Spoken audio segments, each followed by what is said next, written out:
What's up guys, this is Coach Donny from Elevate Yourself, where we change lives through volleyball, training, and inspirational content. Welcome to my Volleyball Coach Reaction to HAIKYUU Season 4, Episode 22. I think it's great that the author also dove into setters. Now, we've only had Kageyama's point of view, but everybody who enjoys each position enjoys it for a specific reason. People don't just go randomly play volleyball and then just get assigned positions. That might be how people start out, but when you have a good coach and you've been playing for a while, usually you're going to get a lot more out of a player when they actually want to play a specific position. And setters in particular usually are the ones that like to set people up. Pretty obvious, right? But I think this person, Pogin Ha, here put it perfectly. Asumu says that setters are cool because he is seeing how the setter is helping and making it easier for the hitters. And that's what he enjoys. People who enjoy being powerful and finishing points tend to be hitters. People who love defense and love to stop people tend to be good blockers and defenders. And people who tend to enjoy setting usually are the ones that mentally love the strategy, but also love making their hitters look good. So I'm glad they dove deep into that type of mindset for people who like to play setter. I'm glad that I actually noticed the parallel between the twins and Kageyama and Hinata. I'm sure I've missed so many things in this anime, but at least I caught that one important parallel.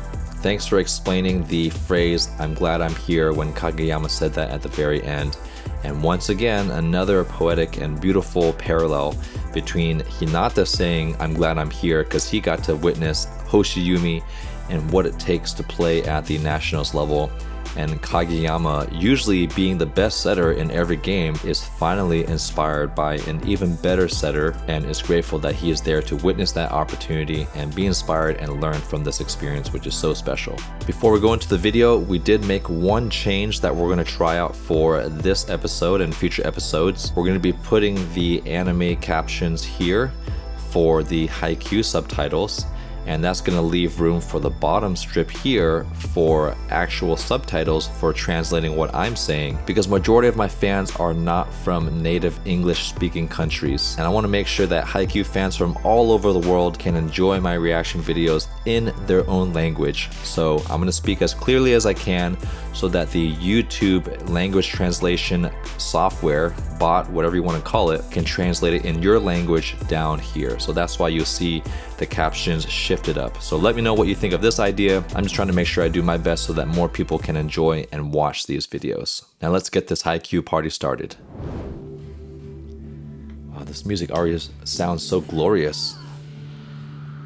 Follow through, I think that's what Nishinoya said on his hand, or Kinoshita said it to him. Actually, no, this is a totally different scene.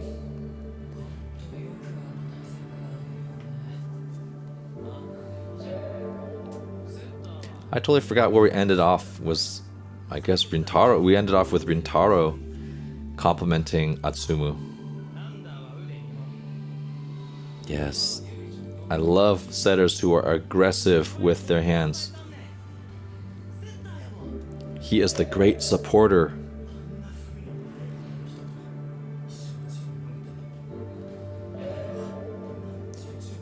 Part of the reason why setters need to always try to use their hands and not resort to bump setting. The first one is we talked about earlier, where setters will just always have more control with their hands. Secondly, we talked about here, it inspires your teammates to work that much harder, because in order to use your hands on a low, bad pass, just like Atsumu did in the previous play, you have to sprint as fast as you can, get into an awkwardly low position, and then contort your body just to back set, versus just resorting to bump setting whenever the pass is not good. And that's going to make your passers work that much harder, and that's going to make your hitters work that much harder for you because they see how hard you're working. And look at here, we have a inspiration from another player, number 14, who feels like, wow, I'm actually not working as hard as Atsumu. I need to pick up my game. So that's another reason why setters need to always try to use their hands no matter how bad the pass is.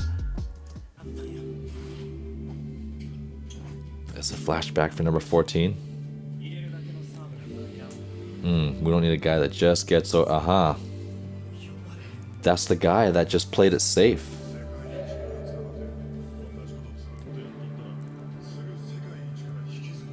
Yeah, if you're not challenging yourself all the time, you're not going to get better. Wise words from the coach. The goal is not to do what we did today and yesterday. Challenge yourself today. What a good words from the coach. We don't need the memories. Okay, let me reflect on that banner here. I remember seeing that banner in early episodes, and some of you were kind enough to try to explain that to me. Let me just digest everything that was said. So the coach told number 14, in order for us to become the best in Japan, we have to keep evolving and being better every day, not just stay the same. So we don't need the memory. So if I'm understanding that correctly, what the banner means is we're not going to be living and enjoying the successes of the past or what we already do well. We're always going to keep moving forward and challenging ourselves. So if I'm understanding that interpretation correctly, let me know in the comments. If I'm not, then feel free to expand and correct me, because I want to make sure I understand all these banners and really appreciate all the thought that goes into these banners. If you want to get early access 5 days before these episodes are published on YouTube, make sure you sign up for my Patreon linked below, and you'll get that sneak peek of the entire episode before the whole world gets access to it, and I'll definitely read and reply to those first. Now let's get back to the show. Pitons. What does pitons mean? I need to look this up here. All right, a piton, also called a pin or a peg, is a metal spike that is driven into a crack or seam in the climbing surface with a climbing hammer. So it looks like the stake where they hammer into the side of a mountain when they're rock climbing, and it's gonna secure you to allow you to climb upward. That's a pretty cool hint of what's coming up. If that's what a word means, we'll see. I'm really good at guessing things incorrectly. Whoa, number 14 coming out swinging. Did not expect that one, but that's the power of wise words from a coach. Now, it doesn't always work out that way, but you definitely need to take that type of risk. Let's see if we can do 2 in a row.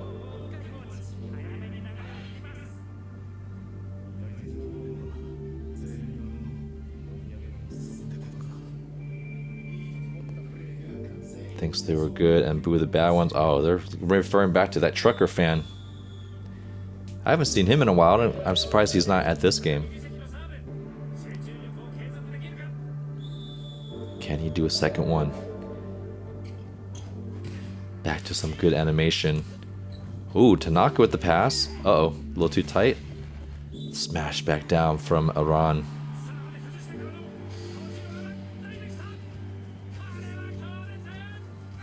Man, 2 in a row.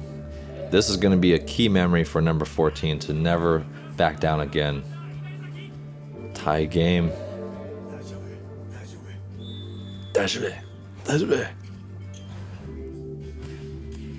Alright, you can't serve out their good passes though. Daichi's there to save it. Oh, Suki. We haven't seen him get a kill in a while. That's a great way to break the run. But man, coming in to get 2 or 3 points and praise from his teammates.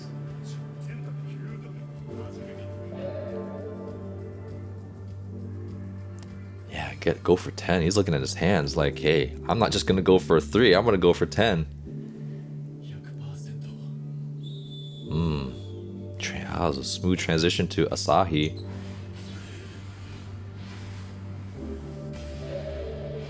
Oh, was that in or out? Oh, just out. But I like, actually let's pause it there. I like that Haikyu showed 2 people that are equally aggressive and equally going 100% in very high pressure situations. Number 14 succeeds and serves 3 in a row, and Asahi misses 1. Now, when you take a risk, a lot of people are afraid to take the risk because there's no guarantee. However, what you are guaranteed is if you don't try, you will never know, and you have a high chance of not taking the opportunity from the opponent, because more aggressive opponents will just take it from you more often than not. So the only guarantee you have from trying is never knowing, and it's better to play with no regret and lose than to play it safe and to leave that destiny into someone else's hands. So I like that they immediately followed up with Asahi being just as aggressive but having it not work out, and that's just part of it, right? And Asahi for sure is not going to back down, and he's going to continue to serve aggressive even though he just missed this serve.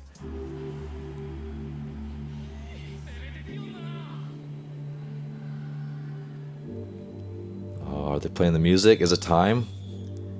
Is it time? Hey, no music this time. Alright, Asahi with a good pass again. What's Tanaka gonna do? Is he gonna go for that sharp angle he's been working on? Or is he gonna tip it? Drop hand? Oh, he does! Man, that happens to me. Oh! You're a weaker version than Bokuto. That is an insult. Too bad he didn't say that out loud, because Tanaka would have gone crazy. Man, I tend to do that too many times, and big blockers would just shut me down. Can't do that against good blockers.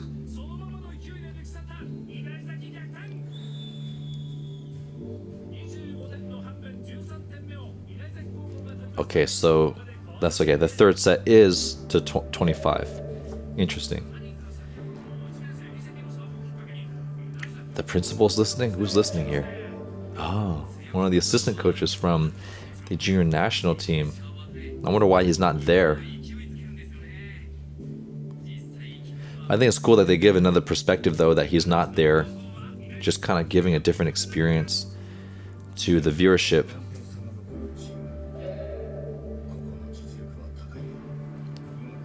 Or maybe he's watching it from the computer because he has to analyze. Because they have a couple players who are on the junior national team on both sides.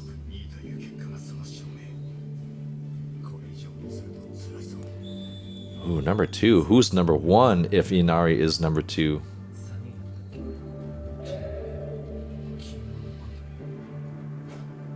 Yeah, you don't want to be distracted while you're playing.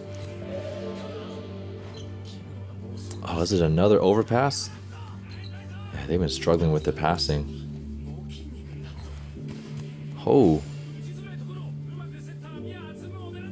Kageyama with the spike. Oh. Is he gonna set his brother? Quick set.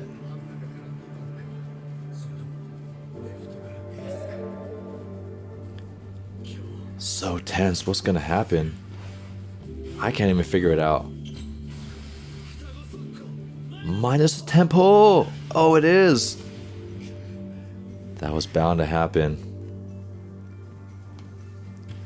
Wow, they executed that perfectly. Was that like a super freak minus tempo? More minus than the previous one? Because I feel like they've already done that a couple times.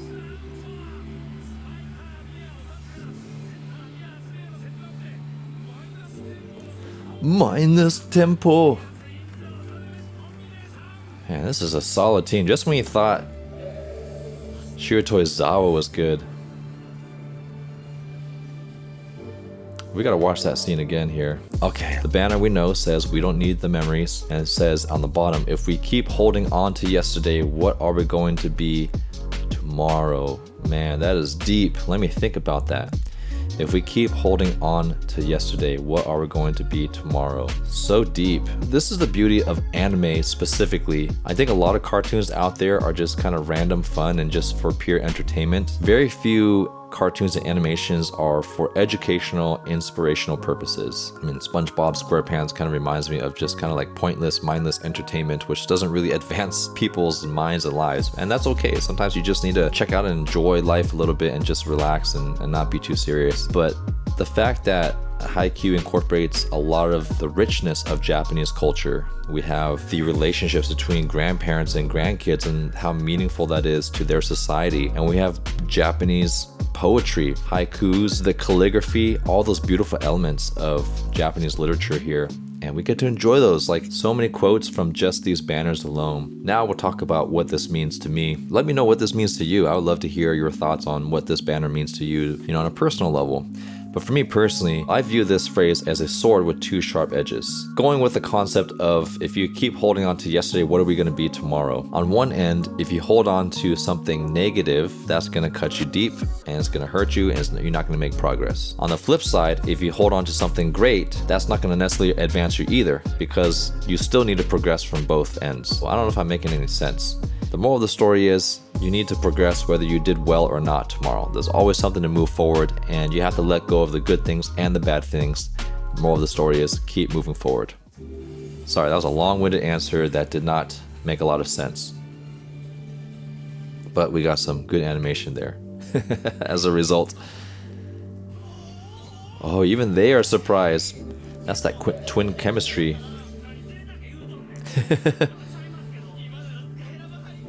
Wait, did they just switch? Like, the setter set the brother and they switched positions? Maybe that's why I was so crazy.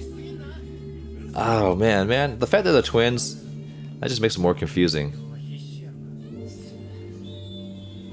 Okay, so the non-setter set the hitter brother, or set the setter. Yeah, let's see how Karasuno responds here. Are they gonna stay chill like Coach Ukai said?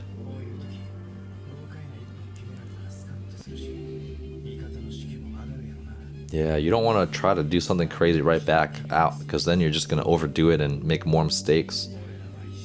You just need to stay steady. Oh.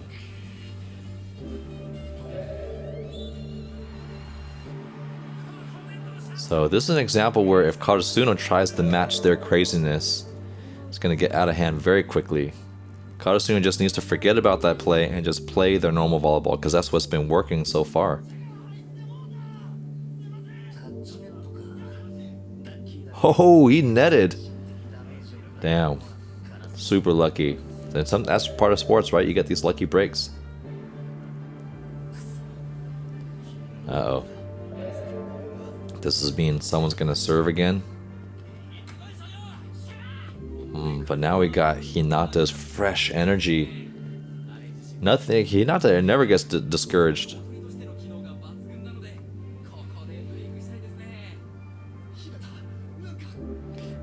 He's gonna do. I think they should throw some free quicks of their own, just in time.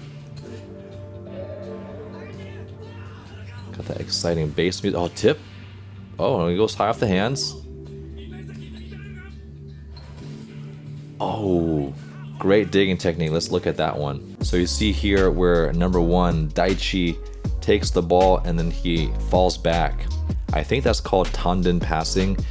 A lot of liberos do this, but I believe, just like many of the great volleyball techniques, was invented by the Japanese as a way to absorb shock.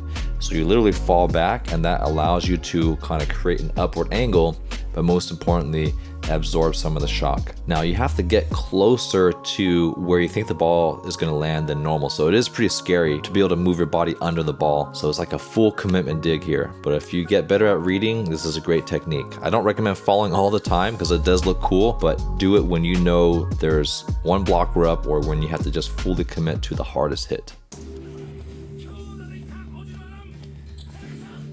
Tanaka-san, off the hands. Come on, Tanaka. Who he sees that hand again. Good tip. Oh, the barrow's there. Man, just when he thought Iran was getting tired, he just comes back and smashes a couple. Yeah, good teams are always going to respond back and adapt back. What? Oh, what did he say there? Is that Kageyama? I'm going to swallow my pride and ask you to do this. Wait, is that Tanaka saying that to him? Oh, okay. Hinata's keeping them in the game. Was Tsuki telling Kageyama to serve short maybe, instead of his normal blast serve? So maybe he's saying, wait a minute, I really want to try to predict what Tsuki said. I think it's Tsuki, but his voice sounded a little scruffy, so it might have been Tanaka. But no one has more pride than Tsuki. So maybe Tsuki's telling Kageyama, or not Kageyama, maybe Tsuki's telling Kageyama to not set him, and that Tsuki's going to be a decoy and just purely focus on trying to get his blockers one up. We'll see. Wait a minute. Sorry, lots of pauses here. If Hinata's in the front row, that means Tsuki's in the back row, so that must have been Tanaka. Maybe Tanaka maybe he purposely asked Kageyama not to set him because he knows that other hitters are going to do better against their blockers, and that Tanaka's got the two best blockers in front of him, and maybe a better matchup might be the right side or the pipe. So maybe that's why he's saying by swallowing up his pride.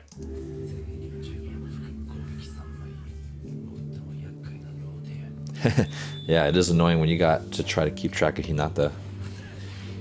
Okay, so it wasn't the short serve. Oh, okay, Tanaka is still going. Alright, Daichi with a swing. but they still gotta dig. Oh, is he gonna one-hand set though? He's gonna change it. Oh, that was interesting. Huh. Don't tell me they're gonna call an over, because that's gonna be incorrect. Oh, okay. This is where it is true. At first I thought the ball was on the plane of the net and then they were calling over. But it is true. You cannot touch the ball unless the ball actually crosses the plane of the net. So if this is the net, then the ball, even if it's over by a millimeter, then it's free game. You can hit it, touch it, whatever. But if his ball's still on the other side of the opponent, you can't touch it. So that's a smart move by Atsumu to just let them go get it, to make it think like he's going to try to do something. Yeah. Smart mind games. Yeah, Natsumu is a good player. Definitely has an attitude problem, but it's because he's a fierce competitor. Whose long legs are these guys? Oh, it is the conductor.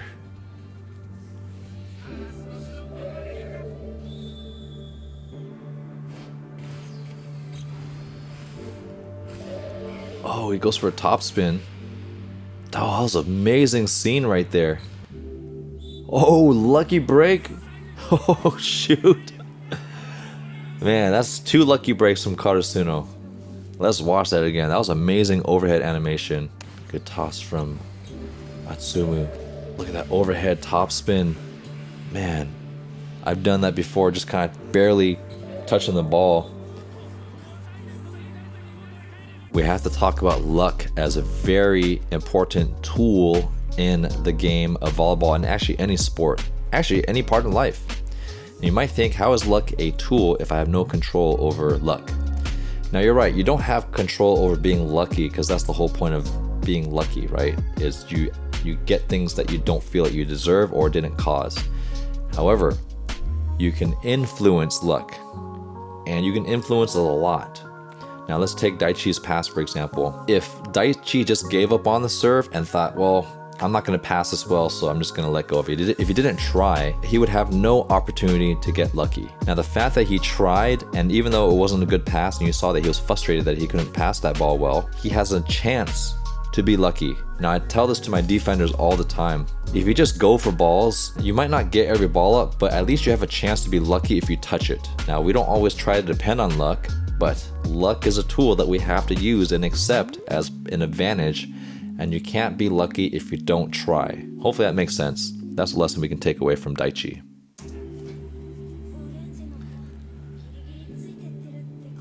And lucky plays can change the momentum, and that can frustrate another team that feels like they're doing everything they can, right? Inari is doing everything right and then just getting unlucky. Oh, the twins are back up, but we also have Tsuki, who's been studying them through his goggles. Oh, and they have Rintaro. Oh, good close from Tsuki. Oh, soft block. Look at that hand position there.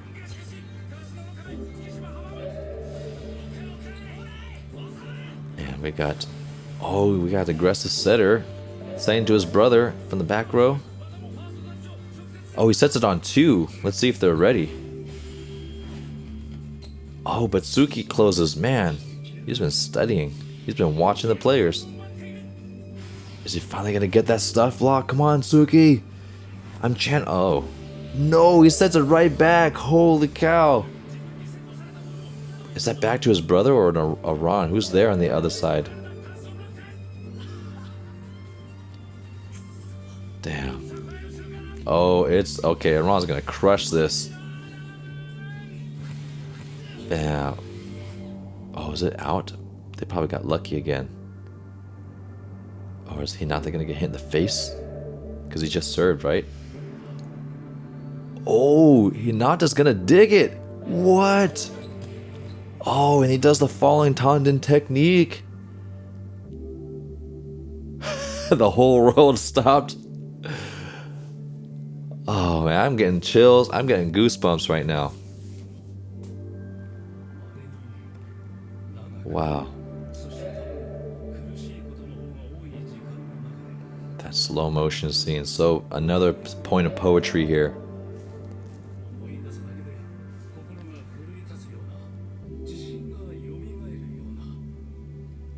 The mountain, all these nature references. Oh, now we have the pitten.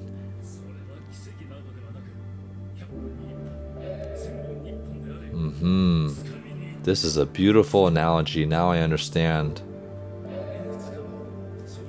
Putting a pitten in each stake higher and higher on the mountain, and each one's gonna anchor you down to allow you to climb higher. Whoa, he said nice receive to Hinata. We gotta hear that again. And I love the fact that Kageyama said, I never thought I would say this to you. Let's listen.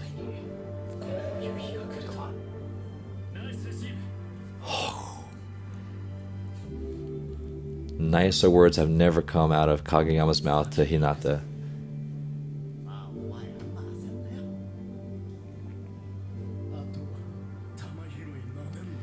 Man, all these moments. Oh, he's got revenge on Dr. Wily. You got all these people encouraging him and all these people doubting him. All this for that moment. We have to take a moment and pause and enjoy Hinata's facial expression here. He's like quivering. This hits home. Not only is this just such an awesomely, beautifully moment in the story of how things have come together and how, just that analogy, the pitten analogy. Oh, man, all those moments, like every moment that he reflected back was like another stake in the mountain climbing him higher. And the only one who believed in himself truly was himself. He was encouraged by other people, but Hinata was the one who never gave up. And honestly, that is the story behind why I formed my team, the Tall Ones. I was the guy that always got cut from the teams. Even after I played in college, I was the one that people always doubted. Now, I was still pretty good, but at the level I wanted to play at, people always said I was too short to do this. At the next level, I wouldn't be able to hang. And there might be some truth to that, right? Statistically, the odds are stacked against me. But I just had this burning desire to just want to be better, want to prove people wrong, and want to accomplish that level for myself to know that I could do it. And I can relate so much to this because I have to work so hard for every pass, every serve, every kill, and every block. And yeah, sometimes the journey is that grueling. And I think a lot of people give up not because they can't accomplish that level. They give up because the journey is just too hard. It does wear on you. Because there are going to be so many times where you work so hard to try to get into a result and that result just doesn't come. At least not at that point. But I guarantee you, you keep grinding away. Even if you can only put one peg like an inch higher on the mountain, at least you're 1 inch closer and you're not further from yesterday. So this is the lesson we got to take from Hinata, man. I am so like emotionally in tune with this episode here, and this facial expression is perfectly animated. This is a great episode. And now it is snack time. I'm having trouble transitioning emotionally from the whole experience with Hinata getting amazing receive against a one blocker and Iran to trying some snacks. But we must maintain our regular halftime snack time. First one's from Tokyo Treat. This is our monthly Japanese treat subscription where you get to have snacks every month delivered straight to your door from Japan. Tokyo Treat is more of the modern snacks, and we're gonna try something from this box here. Man, I've been eating on this box for a couple weeks and I'm still not done. They give you so much. I've been eating something very similar to this since I was a kid called Pocky Sticks or Yam Yams, I think they're called. And this just reminds me so much. And we got strawberry flavor. I know you guys love these sounds here. Let's listen to the, oh yeah. We got these sticks that you dip into the strawberry frosting, and I'm sure it's gonna come in different flavors if you order it here.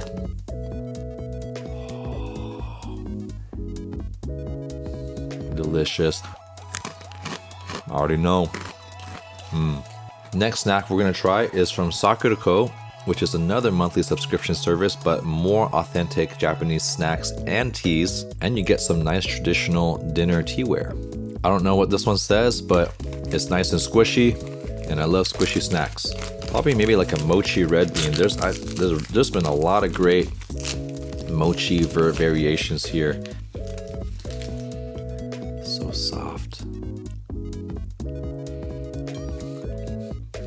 I think this might be like a mung bean, very lightly sweet. Yeah, very yummy mung bean. If you want to try your own authentic Japanese snacks straight from Japan, make sure you use my discount code and link in the description box to get $5 off your first order of Tokyo Treat and Sakura. The Fat Bird. I'm gonna finish this as I'm watching because this brings me back to the kid. Pardon the country sounds, not country. Pardon the crunchy sounds.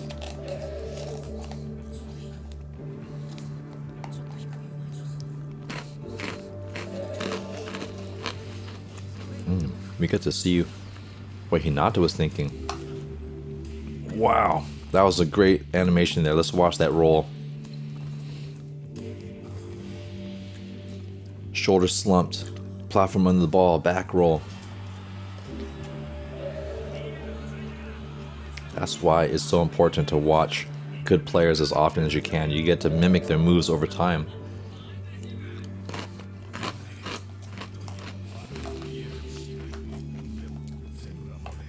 It can't be a fluke. He's been studying this whole time. But unfortunately, people easily overlook the ball boy. Man, look at that. Shoulders forward, thumbs together, great technique.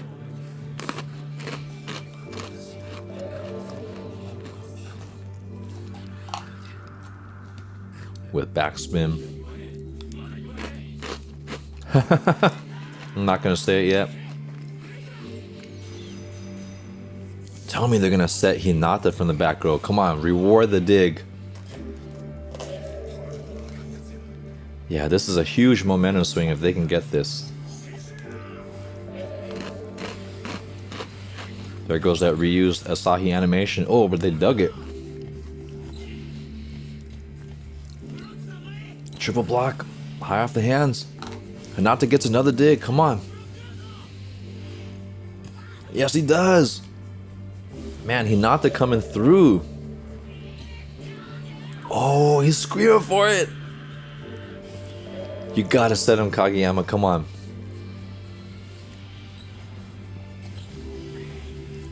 Oh, is it gonna set him? No, he doesn't. But he comes to decoy. Oh, kick save from the libero. Man, this is an amazing rally. I think I'll take another snow. Free ball. Uh-oh. Maybe Inari finally gets their lucky play. Oh, no!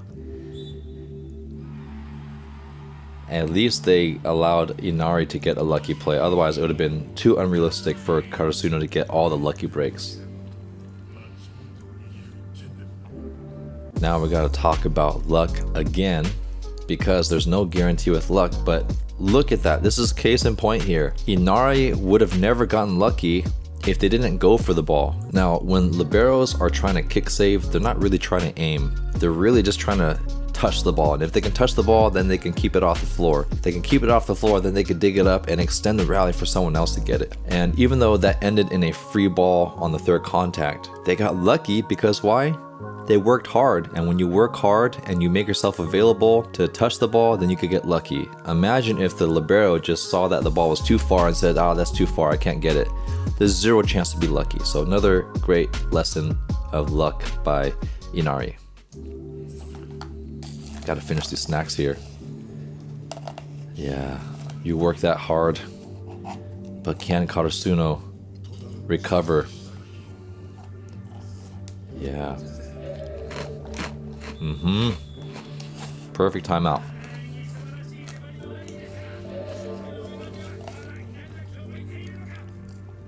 They still got a lot of time. 16-18, that's not too far.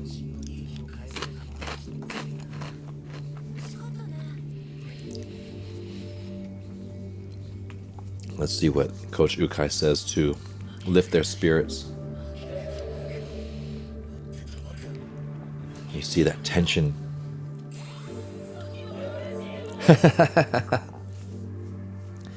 That's what you need. You just need a cute little kid to break the tension.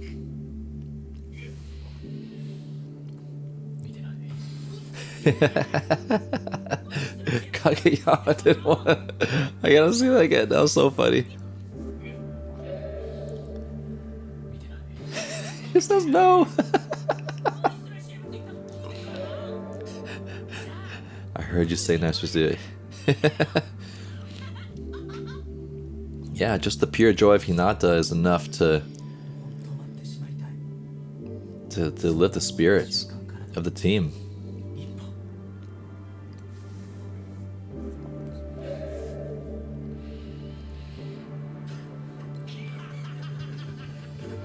There you go.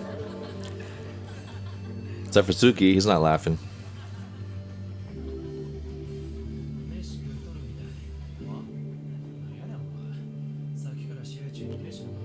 Yeah, what does he mean by that? It's like having a good meal.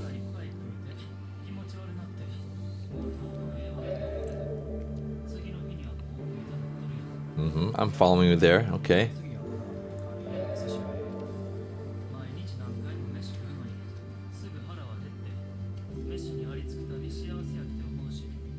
Okay. I'm following the story. Where's he taking this story?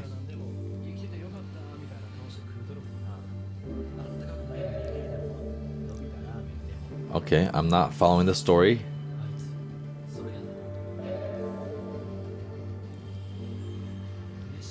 Oh, okay.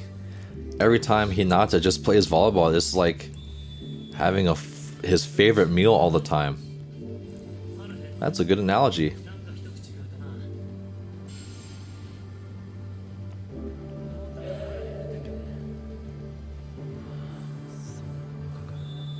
Are they really gonna end it soon?